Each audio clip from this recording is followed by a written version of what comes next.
Let's talk Tobago, or people, or places, or challenges and achievements, or needs and aspirations. Join us as we continue our journey into the future. Hello, and thank you for joining us for Let's Talk Tobago, the program that keeps you informed about the plans and initiatives of the Tobago House of Assembly and the impact that these have on you. I'm Colleen Holder. In our program this week, the Assembly debates amendments to the THA Act. Young Tobagonians told of the evolution of the House of Assembly. Teachers challenged to develop creative strategies to empower boys. Project Pride focuses on reducing HIV/AIDS deaths in Tobago. And a lone female golfer plays for the top prize in the Tobago Golf Classic. We'll have these stories and much more after the break. Who that? Leslie Kawani. You and she have something going?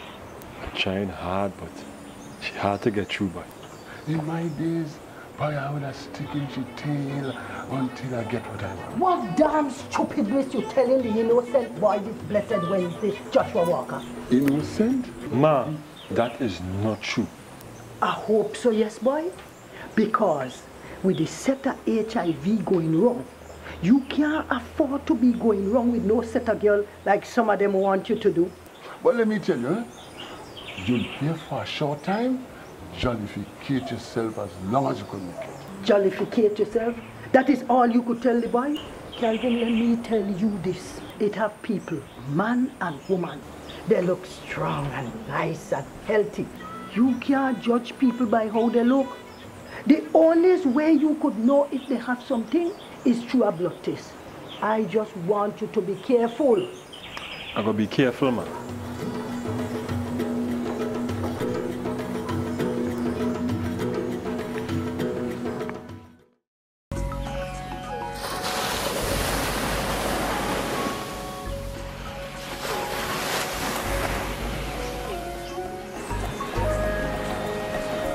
Chinese! Chinese! Where the hell you come from now? Water more than flour this morning. Cousin Effie sent and called me. Mom, she Big trouble. She sick? She daughter, Natakaki. Nataki. Why they don't give their children name that people could pronounce? Won't she? I can't tell you, Joshua. The damn out so big, the whole village gonna know my family private business. She AIDS now. It's not AIDS, it's HIV. When you get that already? And she there with that boy from Lowlands. We're going to Trinidad to live. Well, all them boys in the village know you had the thing. Everybody know Cousin Effie private business. You know, there are some tablets and things now that does make them live long once you take it. They have to learn to protect themselves. This thing that they call hormones does make them young people do it. You don't seem to understand when we are talking about these hormones, you know, because you never the young.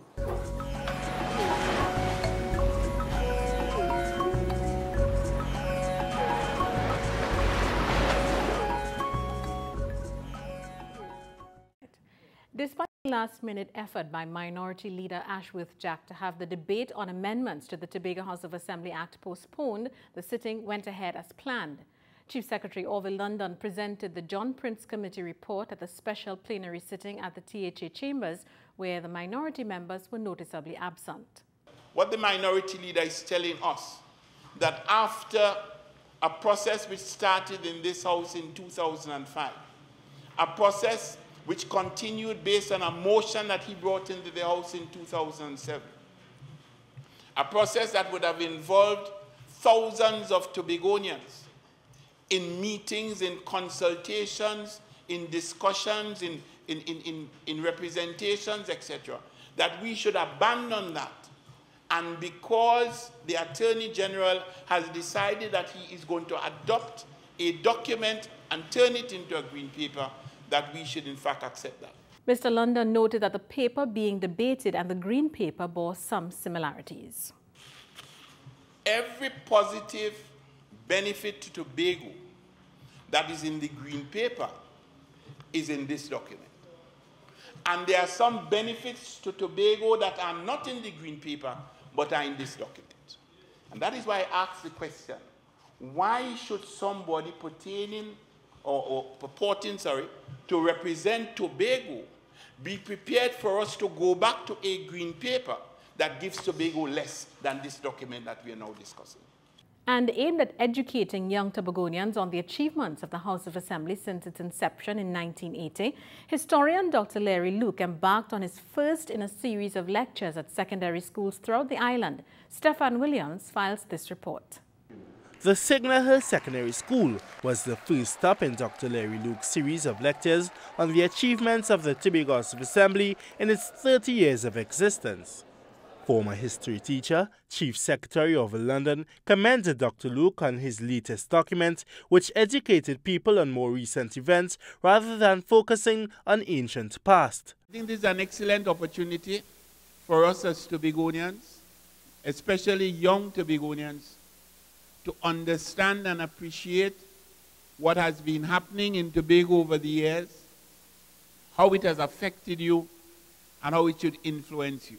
Reading from his recently published document celebrating the 30th anniversary of the Tobago House of Assembly, Dr. Luke gave the attentive students some insight into some of the progress made during the first decade by the THA. By 1984, when we look at the financial statement of the House of Assembly, you see the roads and building programs featuring very strongly, especially the Charlottesville-Lansformy Road, the North Side Road, and all of these roads were specifically mentioned by APT James as needing development. In 1984, you also had water supply being dealt with and the extension of telephone service in Tobago by the Tobago House of Assembly. Dr. Luke went on to highlight some of the accomplishments by the Tobago House of Assembly in the 90s. The population of Tobago stood at 50,000, and settlement projects, including those at Blemon, Calder Hall, and Belgarden, started to be developed. The Tobago House Assembly thought it was important to allow Tobagonians to have land and houses of their own. There was also an emphasis on the Tobago water, the Tobago sewage treatment plant, and the development of fishing facilities in Charlottesville, Speyside, Delaford, and in other areas. Dr. Luke concluded with some major achievements in the 21st century, such as improvements in education, tourism, and the business sector. Though the session was educational, it was also interactive, and students as well as teachers posed questions during and after the presentation. For the Department of Information, I am Stefan Williams. Teachers need to pay more attention to the development of boys within the education system. Omadara Mills tells us that at the annual National Teachers Convention titled Equity, Equality and Gender in Education, teachers were challenged to come up with creative strategies to deal with the gender imbalances in schools. New and veteran teachers were told that boys have not been doing as well as girls in the CSEC and CAPE examinations. Administrator in the Division of Education, Youth Affairs and Sport, Jennifer Lizama, revealed this as she addressed those at the Signal Hill Secondary School. The C 2011 results, 11 girls and 52 boys score under 30%. At CSEC, more girls than boys achieve 5 or more subjects. At CAPE, 7 scholarships for Tobago, all girls. Chief Secretary Orville London challenged teachers to take up the responsibility of dealing with inequality in schools by placing value on all students. If you like and appreciate people, if you understand that all people have strengths and all people have weaknesses, I'm saying if you have that particular those particular characteristics and that particular mindset, there is a distinct possibility that you have a good chance to be a good teacher. FETA Speaker Eugene Job Davis said that in order to deal with the gender inequalities, teachers have to consider novel ways of tapping into the talents of male students. Job Davis also highlighted that there should be reform in the curriculum so that it addresses the needs of both males and females at all levels in the education system. It is believed that in some instances, The curricula play a part in promoting gender inequity and inequality. An extreme makeover, therefore, of the curricula from early childhood to postgraduate is vital to the changing global structure. Administrator Lizama also gave a few suggestions of what can be done to improve male performance at schools. We need to conduct relevant action research. We may have to redesign and re-equip our classroom environment, and you will have to reorganize and re-engineer your teaching strategies to avoid marginalization of our boys. I am Omodara Mills for the Department of Information. Well, maybe having the same last name helped, as 100 years after his birth, the Williams brothers of the Mason Hall Government Primary School placed first in the nationwide Dr. Eric Williams Memorial Committee Portfolio Competition. Once again, here's Omodara Mills. Through discipline and hard work, the Mason Hall Government Primary School was able to produce the best biographical portfolio of the father of the nation, Dr. Eric Williams. At the awards ceremony at the school, Reginald Vidal of the Dr. Eric Williams Memorial Committee congratulated the institution for leading the way in allowing students to learn about the nation's first Prime Minister.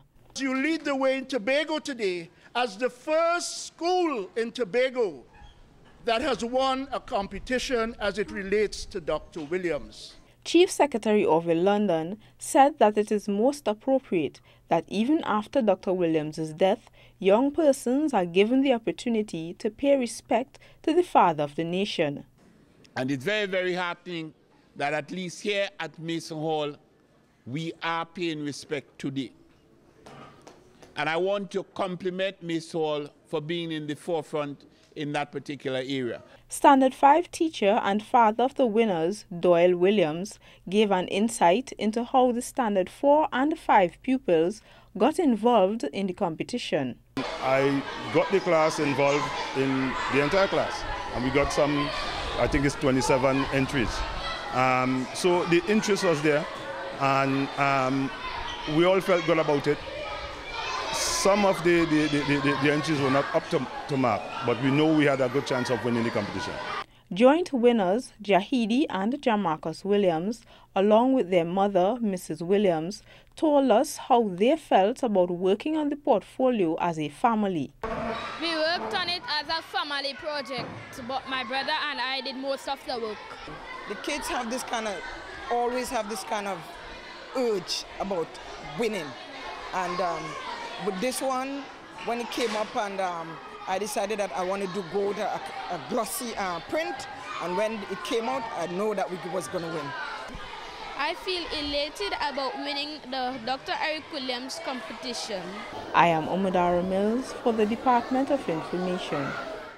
Tobago's food security is of utmost importance to the Tobago House of Assembly. At the annual World Food Day celebrations, Secretary of Agriculture, Marine Affairs, Marketing and the Environment, Gary Melville, says the island is vulnerable to global food crises. He says this is due to Tobago's dependence on food imports from Trinidad. Mr. Melville is therefore encouraging Tobagonians to get more involved in home gardening.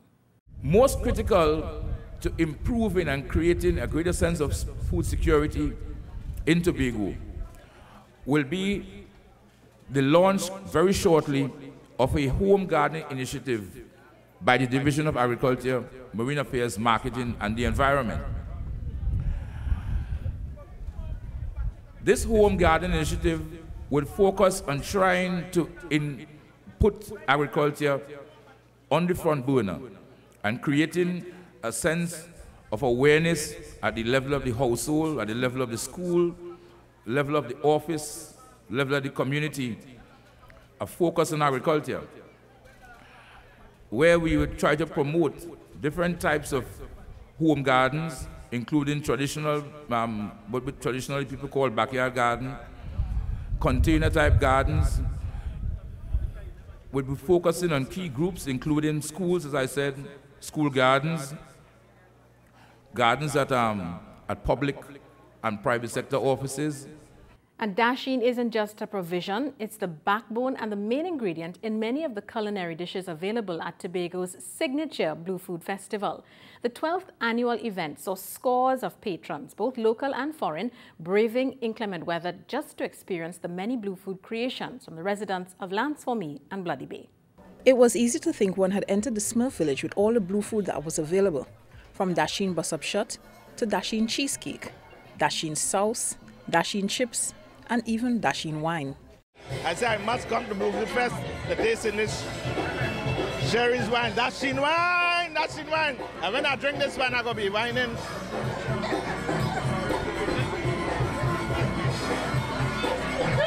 I want dasheen wine as well.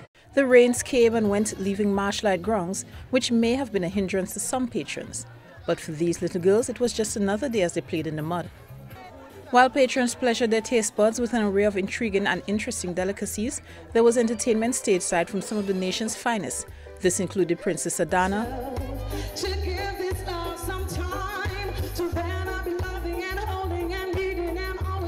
Caston Cupid,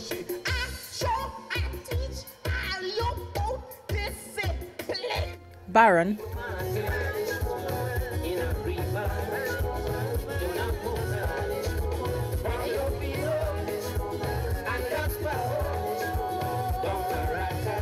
and Soca Diva Destra Garcia.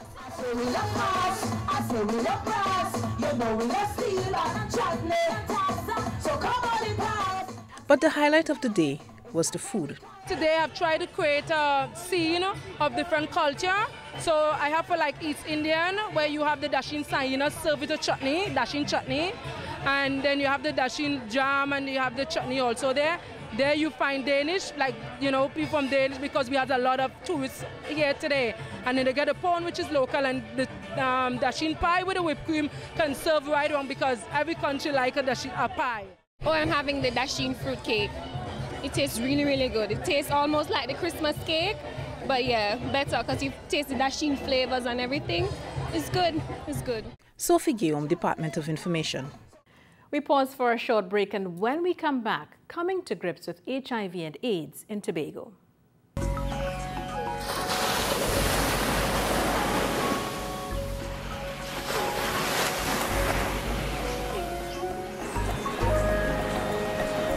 Chinese! Chinese! Where the hell you come from now? Water more than flour this morning. Cousin Effie sent and called me. Big trouble. She sick? She daughter, Natakaki. Nataki. Why they don't give their children name that people could pronounce? Won't she? I can't tell you, Joshua.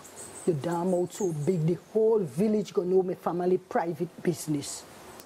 She AIDS now? It's not AIDS, it's HIV. When you get that already? And she there with that boy from Lowlands? We're going to Trinidad to live? Well, all them boys in the village know you had the thing. Everybody know Cousin Effie private business. You know, there are some tablets and things now that does make them live long once you take it. They have to learn to protect themselves. This thing that they call hormones does make them young people do it. You don't seem to understand when we are talking about these hormones, you know, because you never did young.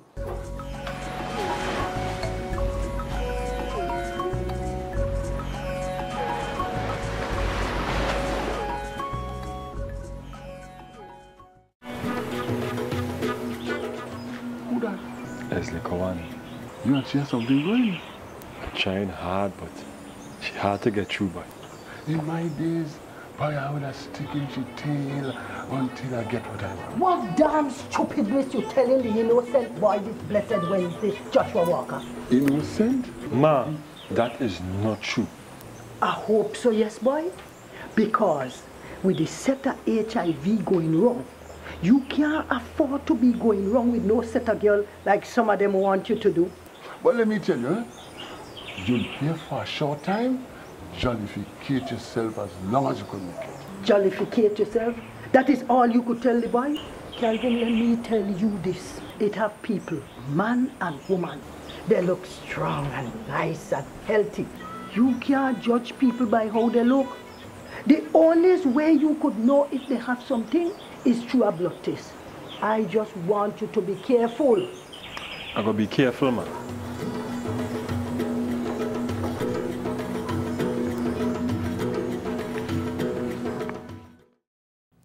Welcome back. Can a 6-year social program help reduce HIV/AIDS deaths in Tobago? Well, Project Pride, that's Parenting for Resiliency in Youth Development and Empowerment, did just that. As such, it's regarded as a best practice social program in many countries around the world. It's now in a season of transition, and Umodara Mills reports on the pilot project's closing ceremony.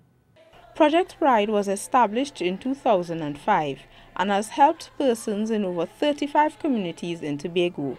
At the closing ceremony themed Project Pride through the years, Dr. Raymond Noel of the Health Promotion Clinic revealed that due to the work of Project Pride's employees, there has been a significant reduction in HIV/AIDS deaths for 2011 thus far. Because of what Project Pride and all the stakeholders in Tobago have done collectively, last year we had less than 12 deaths. And so far this year we have less than 9 deaths related to HIV/AIDS. Chief Secretary Orville London congratulated the members of Project Pride for their courage and dedication in helping reduce the stigma of HIV/AIDS through man-to-man forums, parental support groups, and community conversations. Pride got into the battle when it was not fashionable to do so. Pride got into the battle when it was not easy to do so.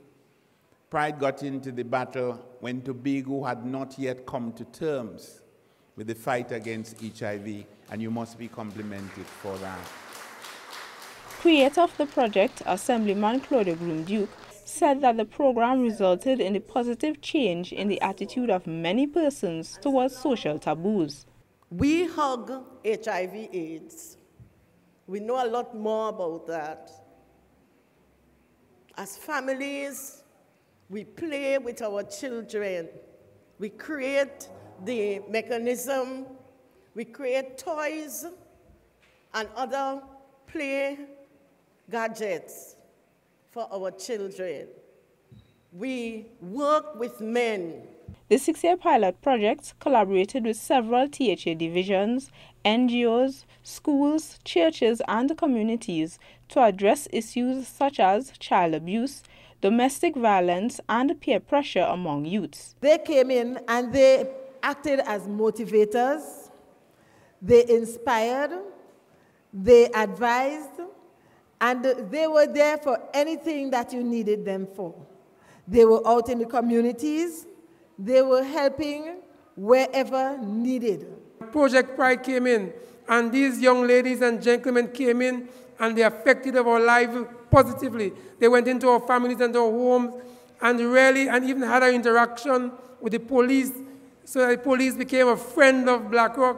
And listen, Black Rock community have been transformed. The persons outside Black Rock saying, listen, how can we have Project Pride in our community? And then we all know that Project Pride spread its wings throughout Tobago.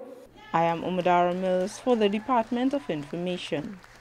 Turning to sport now, Tobago's IAAF bronze medalist Kellyanne Batiste celebrates her 25th birthday in style.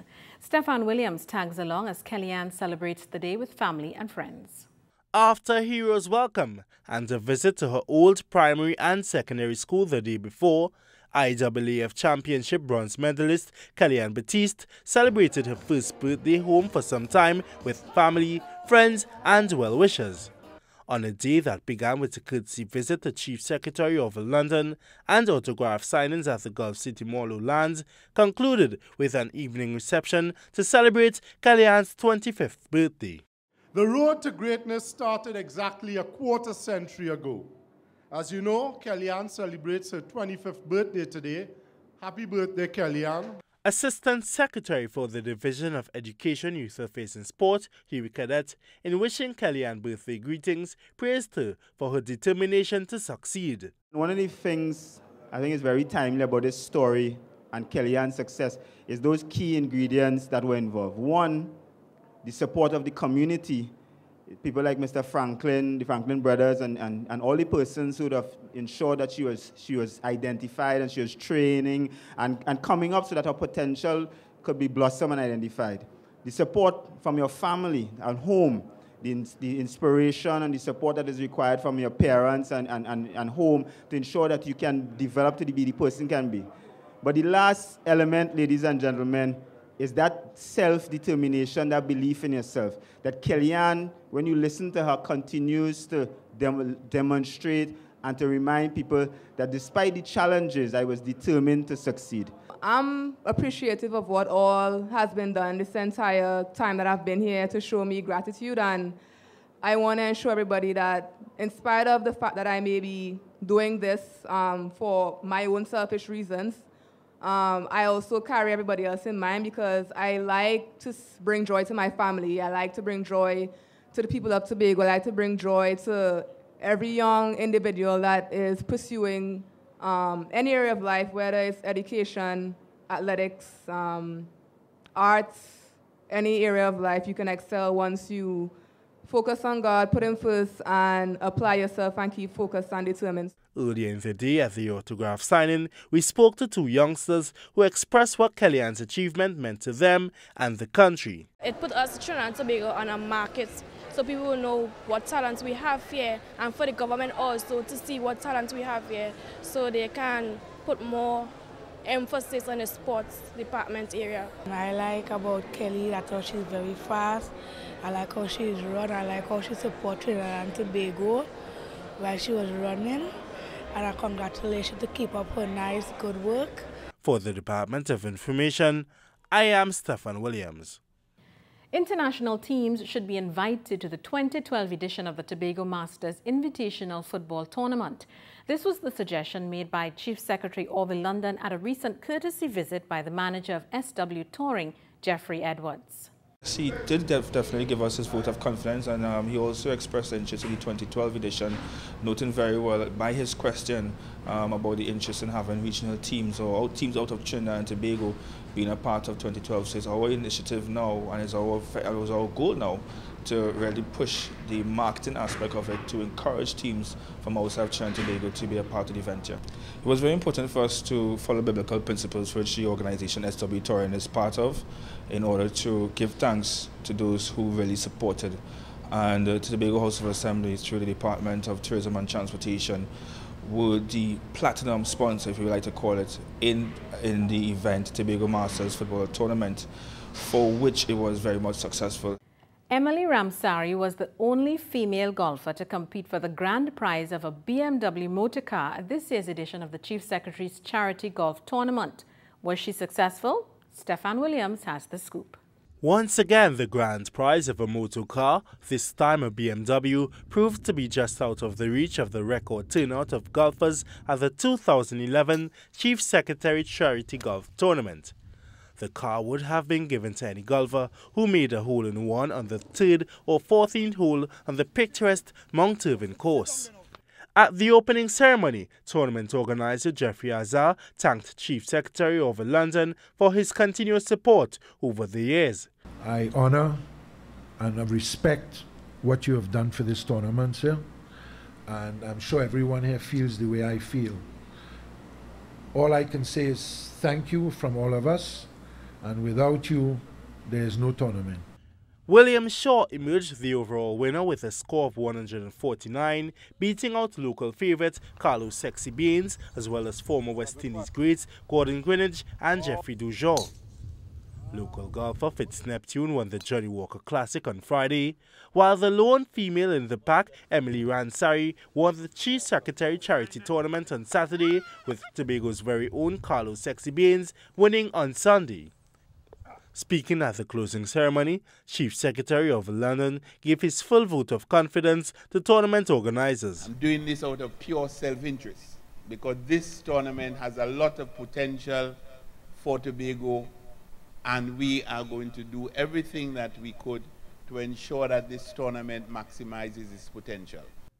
For the Department of Information, I am Stephan Williams. And that's our program. I'm Colleen Holder, and on behalf of the entire crew, thanks for joining us for this week's edition of Let's Talk Tobago.